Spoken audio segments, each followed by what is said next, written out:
সন্তানের ভেতর যেন লোভ প্রবণতা গড়ে না ওঠে তার জন্য অভিভাবকদের ধৈর্য, উদাহরণ এবং সঠিক পরিবেশ তৈরির সমন্বয়ে দরকার।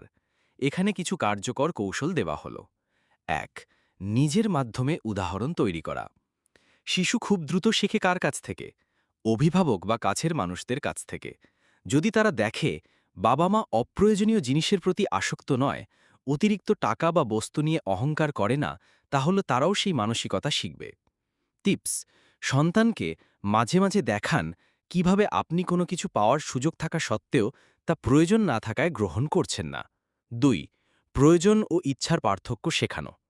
ছোটবেলা থেকেই বোঝান কিছু জিনিস জীবনযাপনের জন্য প্রয়োজনীয়, আর কিছু শুধু চাওয়ার বিষয়। খেলনা, পোশাক বা খাবারের ক্ষেত্রে প্রথমে প্রয়োজন পূরণ, তারপর বাড়তি চাহিদা মেটানো শিখান। ৩. ধন্যবাদ জ্ঞাপন ও কৃতজ্ঞতার অভ্যাস গড়ে তোলা। প্রতিদিন রাতে বা সপ্তাহে একদিন তারা যেসব জিনিস বা অভিজ্ঞতার জন্য কৃতজ্ঞ সেগুলো বলার অভ্যাস করান। এতে তারা নিজের যা আছে তার প্রতি সন্তুষ্টি শিখবে। ৪. ভাগাভাগির সংস্কৃতি শেখানো।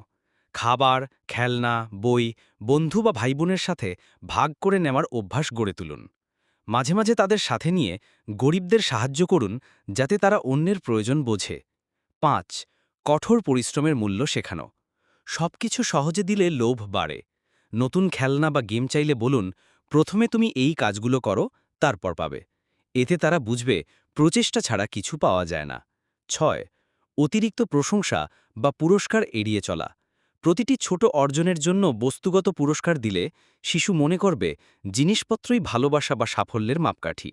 বদলে কথায় প্রশংসা করুন, সময় দিন, একসাথে কিছু করুন। ৭.